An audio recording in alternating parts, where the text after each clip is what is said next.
Bonjour et bienvenue sur la chaîne de Maître Phare Tarot. C'est Nancy qui vous accueille aujourd'hui pour une toute nouvelle vidéo en lien avec l'analyse astrologique de cette pleine lune du mois d'avril. Alors, pleine lune qui aura lieu les 23 et 24 avril 2024. Alors, pourquoi 23 et 24?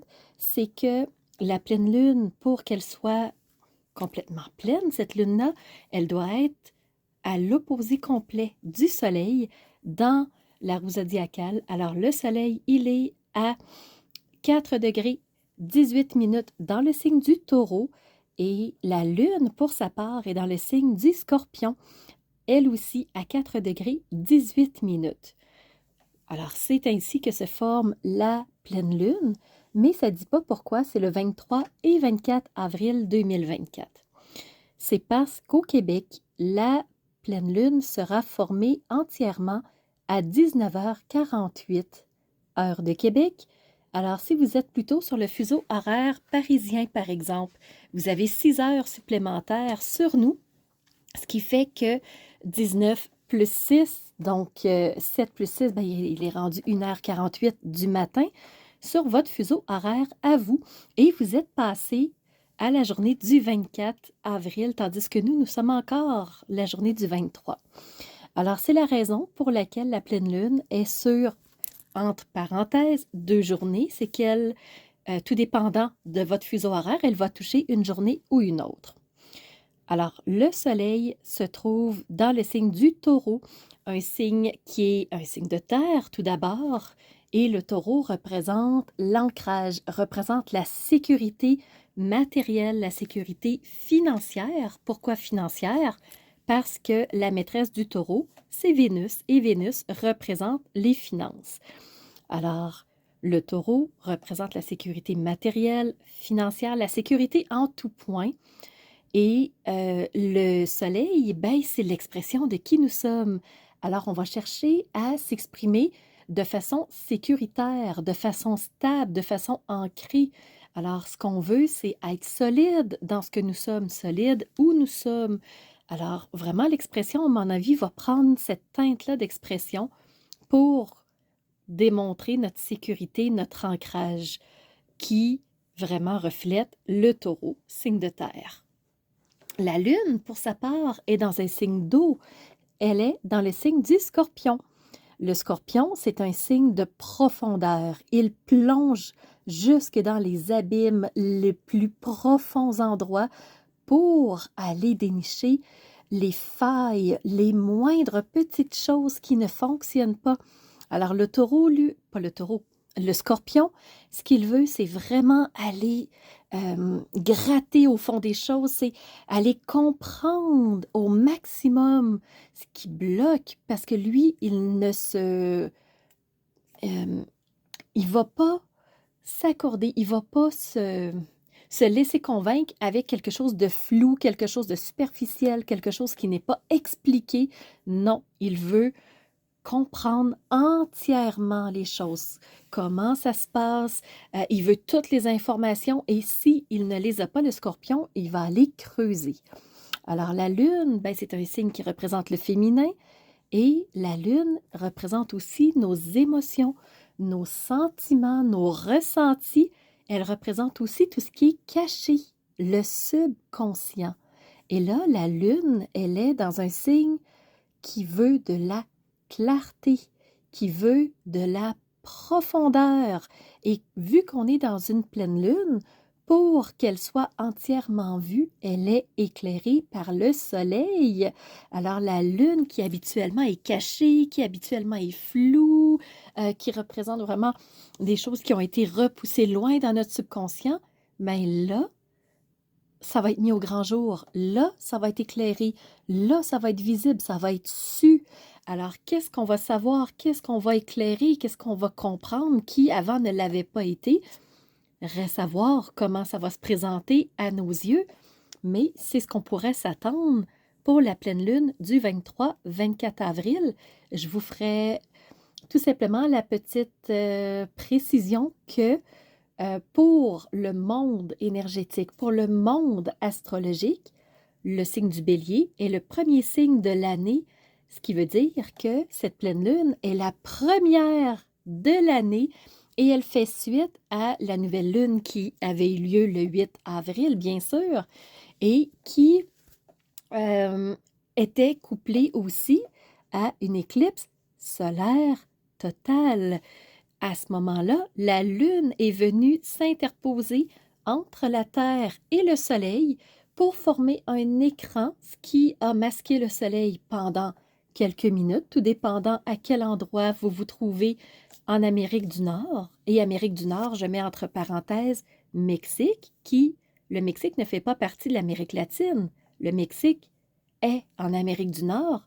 Les États-Unis, à quelques endroits, ont eu droit eux aussi à une éclipse solaire totale. Et ici au Québec, c'était total à quelques endroits. Et quel privilège j'ai eu de l'avoir total au-dessus de ma maison. Alors, c'était un privilège plus que grandiose. Et je me suis permise de vous mettre une petite vidéo d'une durée de 30 secondes quand moi j'ai vécu le moment de l'éclipse solaire totale. Je les ai mis dans les vidéos des 12 signes. Alors, vous pouvez aller voir votre signe solaire, lunaire, ascendant, peu importe, les 12 signes ont cette vidéo-là qui est incluse. Alors, ça vous permettra, si vous n'avez pas eu ce privilège de voir et de vivre la pleine lune en temps réel, vous l'avez peut-être vécu en image, mais peut-être que vous aimeriez le vivre comme si vous y étiez. Et moi, ben, je n'étais pas à la maison. J'ai choisi un endroit où il y avait un rassemblement monstre, en tout cas pour une petite ville comme la mienne. Nous étions à peu près une quinzaine de milles au même endroit. Alors, vous allez pouvoir ressentir l'excitation, ressentir l'émotion et la vivre vous aussi si vous n'avez pas eu l'occasion. Alors, je continue l'analyse de cette pleine lune du 23 et 24 avril. Donc, il n'y a pas tant d'aspects qui touchent à cette pleine lune-là. Il y en a deux. Premièrement, on a un trigone entre la lune et Vesta et on a aussi un T carré entre lune, soleil et Pluton qui se forme de façon très précise quand même, parce que Pluton est à 2 degrés 5 minutes, tandis que Lune et Soleil sont à 4 minutes 18, 4 degrés 18 minutes. Alors vraiment, c'est un T carré pratiquement parfait. Et Pluton, on sait que c'est le grand destructeur, c'est celui qui arrache toutes les, en parenthèse, mauvaises herbes pour assainir un territoire, pour qu'il soit propre, pour qu'il soit vivable, pour qu'on puisse enfin construire des fondations beaucoup plus solides. Alors, voyez-vous l'énergie qui est en train de se placer pour cette pleine lune? C'est quand même, à mon avis, des énergies très puissantes. Et au-delà des aspects que je suis en train de vous exprimer, je vais revenir un petit peu plus tard sur les conjonctions et pourquoi ça fait une pleine lune si impactante, parce qu'à mon avis, elle sera impactante. Alors, pour le T carré, on a Pluton, ce destructeur, qui fait carré à la Lune et au Soleil. Donc, le grand destructeur qui vient faire carré à la Lune qui est dans son signe de maîtrise, le Scorpion. Alors, on a un défi. Donc, c'est comme si on n'arrivait pas à tout voir, à tout comprendre, à tout creuser et que là, Pluton avait comme un doute entre est-ce qu'il faut que j'enlève ces mauvaises herbes-là? Est-ce que c'est des bonnes pousses, des mauvaises pousses? Donc, on a comme des doutes. C'est comme pas tout à fait clair dans notre tête. Et en plus que la Lune est un signe d'inconscient, de subconscient, de mémoire cachée, donc de flou, de brouillard. Donc, on a vraiment un carré à ce moment-là. Et on a aussi Pluton qui est carré au soleil, soleil qui est l'expression, la brillance, l'éclairage. Donc, c'est comme si on manquait un petit peu de pile dans notre lampe de poche pour être capable d'éclairer le territoire et de vraiment être capable de prendre les bonnes décisions. C'est vraiment l'impression que j'en ai avec l'aspect que j'ai sous les yeux. La Lune elle fait trigone avec Vesta. C'est une fantastique énergie positive. Donc, le Tékari, pour sa part, c'est un défi. C'est vraiment quelque chose à dépasser qui peut être vu de façon négative. Mais pour le trigone, c'est très, très positif. Et là, la Lune fait trigone à Vesta, qui est dans un signe d'eau aussi, qui est le Cancer. Et Vesta, c'est l'astéroïde du bien-être et de l'harmonie. Donc, au-delà de l'incompréhension, au-delà du manque de lumière, au-delà de ce qui fait encore brouillard pour nous, ce qu'on veut, c'est se sentir bien, c'est se sentir en harmonie. Alors, Vesta va venir nous aider à venir mettre du bien-être avec Pluton qui manque un peu de soutien. Bien, Vesta vient à sa rencontre pour lui dire, écoute, je vais t'aider à mettre plus de clarté parce que ce qu'on veut, toi, tu veux nettoyer le territoire. Moi, je veux qu'on se sente vraiment bien où on est, avec qui on est, à l'endroit où on est. Ben, on va faire équipe ensemble pour cette pleine lune. C'est vraiment l'impression que j'en ai. Alors, pour les aspects, on en voit d'autres à l'écran, d'autres lignes rouges. Il y a un sextile, un autre trigone et deux quinconces qui sont les lignes vertes. Mais je ne m'arrêterai pas à ces lignes-là parce qu'elles ne touchent pas la pleine lune directement. Là où j'aimerais revenir un peu à reculons, je vous avais dit, c'était aller voir les planètes parce qu'elles se situent toutes, les planètes, à part Pluton et la Lune, toutes se situent dans un angle de 90 degrés, parce que chaque signe, c'est 30 degrés, donc 30, 60, 90, c'est entre les trois signes qui sont Poisson, Bélier, Taureau. Alors, toutes les planètes s'y trouvent et on sait que Mercure, qui est la planète de la communication, est rétrograde au moment de la pleine lune. Alors, c'est vraiment un ciel qui est dense, tout est collé, tout est proche. Alors, ça fait vraiment des énergies qui s'alternent. Donc, c'est très, très remuant en ce moment. Et je voudrais aussi mentionner le fait qu'on a plusieurs conjonctions. Des conjonctions, c'est ce que moi j'appelle un travail d'équipe. C'est quand deux planètes ou astres et planètes sont assez proches en termes d'orbe, en termes de degrés, pour être proches. Et quand les deux sont proches, ben elles partagent leurs énergies ensemble. Et c'est le cas dans le signe du Taureau avec Jupiter et Uranus qui sont pratiquement en conjonction parfaite, on y est presque. Et ces deux titans du ciel, ces deux planètes lentes, Jupiter, qui est la planète de l'expansion, et Uranus, qui représente le changement, l'évolution, les transformations. Alors, les deux vont s'allier très prochainement pour faire une conjonction. Alors, c'est sûr que les astrologues ont tous les yeux rivés sur ce moment-là, en parlent depuis de nombreuses semaines, de nombreux mois. Vous pouvez trouver plein d'informations sur le web. Donc, une conjonction qui est pratiquement parfaite. Ça s'en vient sous peu. C'est une question de jours. Je n'ai pas regardé la journée précise, mais très proche de cette pleine lune. Deuxième conjonction, c'est Chiron, oui, et Vénus dans le signe du Bélier qui font équipe ensemble parce qu'elles sont à 4 degrés d'orbe. Donc, Vénus, planète de l'amour, des belles relations, et Chiron, qui est le guérisseur du ciel. Donc, un petit coup de pouce pour guérir ce qui a été blessant dans les relations, autant les relations qui peuvent être de travail, des relations sociales, ça peut être des relations intimes, familiales. Alors ici, on va voir des relations qui vont se guérir pendant cette lunaison. Et quand je parle de lunaison, c'est au début de la pleine lune jusqu'à la prochaine lunaison qui va être la nouvelle lune au mois de mai. Je n'ai pas regardé la date précise, mais ça devrait être autour du 6-8 mai à peu près. Alors, on a des relations qui vont avoir un petit coup de pouce de guérison. Troisième conjonction, on a Mercure et Chiron dans le signe du Bélier toujours, qui forment conjonction. Alors, guérison au point de vue des communications, s'il y a des choses qui ont mal passé, des informations qui n'ont pas été accueillies correctement, qui ont été comprises, mais vraiment comme si on était dans des perceptions, ben là, on va avoir un petit coup de pouce de Chiron pour aller guérir ça et remettre les relations, si vous voulez, sur un nouveau chemin, une nouvelle track. Alors, on va repartir sur des communications nouvelles, ça va nous aider. Mercure est aussi en conjonction avec le nœud lunaire nord, toujours en bélier.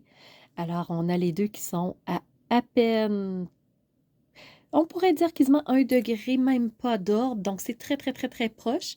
Alors, Mercure, c'est la communication qui fait conjonction au nœud lunaire nord. Nœud lunaire nord représente la direction vers laquelle on s'en va, cette nouvelle route, cette nouvelle expérience. Alors oui, on fait peau neuve avec la communication et ça donne bien parce qu'avec des communications qui sont plus alignées, l'on peut prendre une nouvelle route, un nouveau chemin. Et la dernière conjonction, c'est dans le signe du Poisson. On a Mars qui est à 4 degrés de Neptune. Alors Neptune qui est le signe, la planète qui représente la créativité, l'imaginaire, la visualisation, tu sais, tout ce qui se passe dans notre tête et qui fait qu'on se fait un monde grandiose. Et là, on a Mars qui s'approche à Neptune et Mars, c'est la planète de l'action. C'est la planète vraiment de la motivation, de l'enthousiasme, de la volonté, aller devant, faire des actions pour avancer. Alors, l'action va pouvoir se mettre en place à partir du moment où on va avoir des idées claires dans notre tête de ce qu'on veut réaliser, de ce qu'on veut créer pour avancer sur notre chemin. Alors, c'est ce qui fait, grosso modo, tour de ce que je voulais vous partager pour cette pleine lune. J'espère que cette analyse-là vous aura plu. Si c'est le cas, n'hésitez pas à mettre un pouce en l'air. Pour moi, c'est un merci. C'est un signe qu'on a aimé ce qu'on a reçu et qu'on en veut encore. Donc, plus je sens qu'on aime ce que je fais, plus je cherche à vous en donner dans la mesure du possible où je suis capable de le faire. Mais mon côté généreux se dit, on apprécie. Alors moi, ben, ça m'encourage à en faire plus. Alors, je vous remercie sincèrement du fond du cœur d'être présent, d'être là et de soutenir ce que je fais, cette passion, et qui pour moi est aussi un travail. Alors, c'est un travail de passion, c'est ce que je fais avec le cœur et que je vous transmets avec humilité. J'espère que vous aimez, que vous appréciez. Je vous donne rendez-vous pour la prochaine lunaison qui sera une nouvelle lune, on disait au mois de mai. Et je m'en vais de ce pas faire le montage de l'analyse astrologique, finir les montages des 12 signes. J'en ai un peu plus que la moitié de préparé en ce moment. Alors, ça s'en vient sous peu. Gardez bien les yeux sur YouTube, ça s'en vient. Et de mon côté, ben, je vous donne rendez-vous pour une prochaine vidéo. Alors, c'est ce qui fait tour de ma présentation, point de vue astrologique. Alors, j'espère que vous avez aimé cette analyse-là. Si c'est le cas, n'hésitez surtout pas à mettre un pouce en l'air et surtout continuez de vous abonner. Je vois qu'il y a beaucoup de nouveaux qui viennent me rejoindre. C'est vraiment... ça fait chaud au cœur de voir que ça monte, que les gens s'intéressent à ce que je partage comme information. Et n'hésitez surtout pas à me laisser des commentaires de ce que vous avez aimé, de ce qui vous a rejoint. Et je vous laisse aussi mon adresse courriel si vous voulez m'envoyer un message privé. Certaines personnes n'aiment pas laisser un message public que tout le monde peut lire. Alors, mon adresse courriel est info@maîtrephare.com. N'hésitez surtout pas si vous voulez entrer en communication avec moi. Et sous la vidéo, il y a toujours mes services qui sont dans le petit plus. Alors, vous pouvez savoir quel est mon univers, qui je suis, allez fouiller un peu plus sur moi. Et si vous avez besoin d'un tirage de tarot personnalisé, si vous voulez une analyse de votre carte du ciel de naissance, je peux vous faire ça avec grand plaisir. On peut aussi se rencontrer pour un coaching si vous avez besoin d'être guidé par rapport à un ou plusieurs domaines de vie pour faciliter votre route par la suite. Ça me fera plaisir. Alors, c'était Nancy de la chaîne Maître Phare Tarot qui vous offrait cette vidéo avec le cœur et n'hésitez pas à surveiller les réseaux sociaux. Vous savez que dans 48 heures, les 12 signes sortiront. Alors, on se revoit pour les 12 signes. À bientôt.